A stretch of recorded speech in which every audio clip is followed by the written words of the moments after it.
Hello, my name is Roderick Angle. I'm a real estate agent in New York City, but I'm currently quarantined in the Catskills. Today, I'm talking about what you need to know to buy a house in the country. Now, this is an issue that I have a lot of experience with. About 8 years ago, I purchased an over 100-year-old farmhouse in the Catskills region of New York State. Now, if you're a diehard city slicker like me, there's a whole host of issues about living in the country that you might not know until you get here. So today I'm going to talk about a few really important things that I learned about buying a house and moving to the country.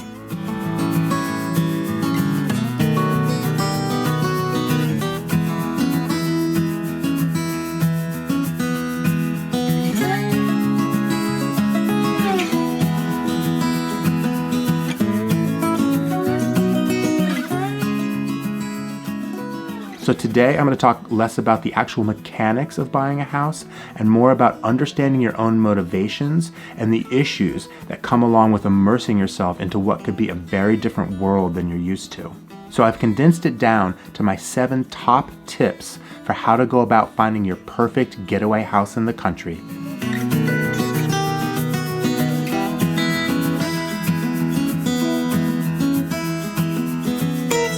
Okay, number 1, define your timeline. How soon do you want or need to move? Now listen, housing stock in the country is very large and very diverse. It can really take some time to find the perfect place for you.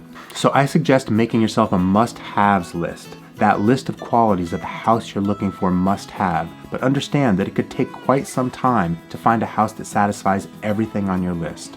Me personally, it took me 3 years to find the perfect house for me and my family. Now, if you have a long timeline, you can very likely get everything you're looking for, plus a little bit more. But if you have a very short time to make a decision, just realize you may have to narrow down that must-haves list to just the basic requirements.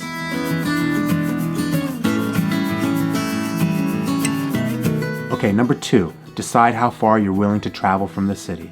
If you're looking for a getaway house, or even if you're thinking about permanently relocating to the country, your proximity to the city is really going to determine a lot about the quality of your experience. For me and my family, we decided that a 2 to 2.5 hour drive from the city was the sweet spot.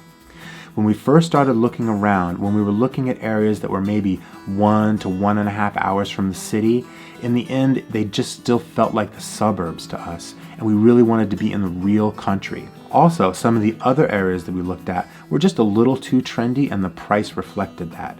In the end, our decision was really determined by price and culture, and we really found that by being willing to travel 2 to 2.5 hours from the city, we could find a great value, we could own a home that was in real country, but it was still realistically feasible for us to travel back and forth from the city on a typical weekend.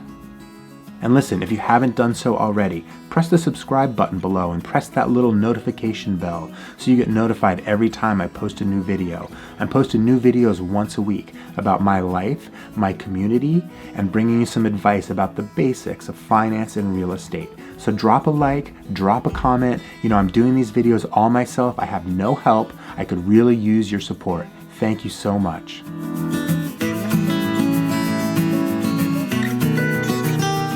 Okay, number 3, expand your search. The country is a big place, and it's really all about the house that you end up with. So branch out, expand your search to different areas than maybe you originally thought. Once you arrive at that distance that you're willing to travel, create a radius on a map and look at all of those areas along that radius. You just might find that your ideal getaway house in the country is waiting for you in an area where you least expected it.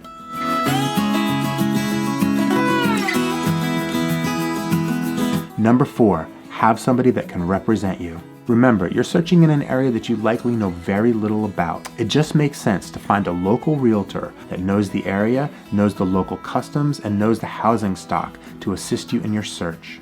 You need somebody to assist you with your search, and you definitely need somebody to help you broker the deal once you find your ideal home. It's just like going to court. You need an experienced expert to represent your interests and your interests alone. Remember, the person that represents themselves has a fool for a client.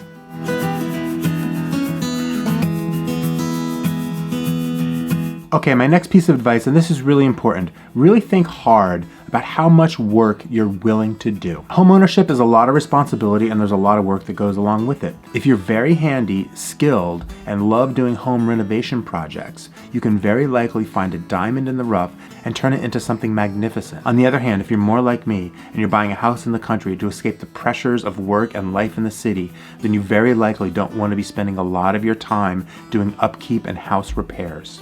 Consider the age and condition of the properties you're viewing and look out for any major problems that would need to be immediately addressed. If the person who's selling the house didn't address these problems before putting it on the market, there's a reason for that and it's usually a red flag. Particularly, steer clear of any major problems with a foundation or any obvious neglected problems with the roof, because that could really undermine the structure of the whole building. And listen, I love old houses. I bought an old house, but it was an old house that was in great condition and everybody that had owned it along the way had done good quality work to it. So if you're buying an old house that had recent updates, take a look at the quality of those updates.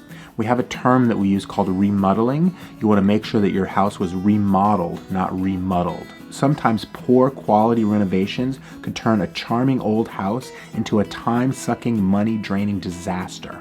Also, think about the lawn and the grounds upkeep. If you don't have a green thumb and the time to commit to these types of chores, you're going to want to think about creating a budget to hire somebody to maintain your property for you, or you may want to think about buying a house with a smaller footprint.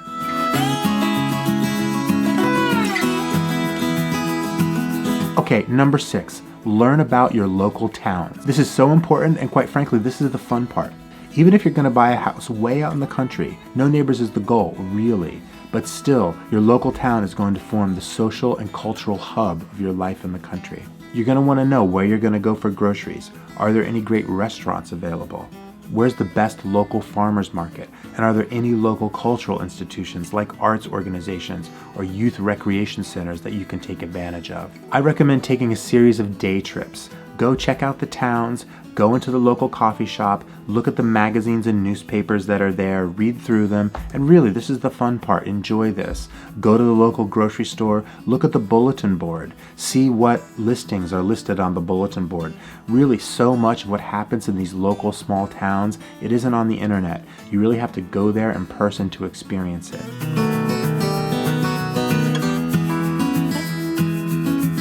Okay, my last piece of advice, this is number 7. When it comes time to close on your property, use local resources.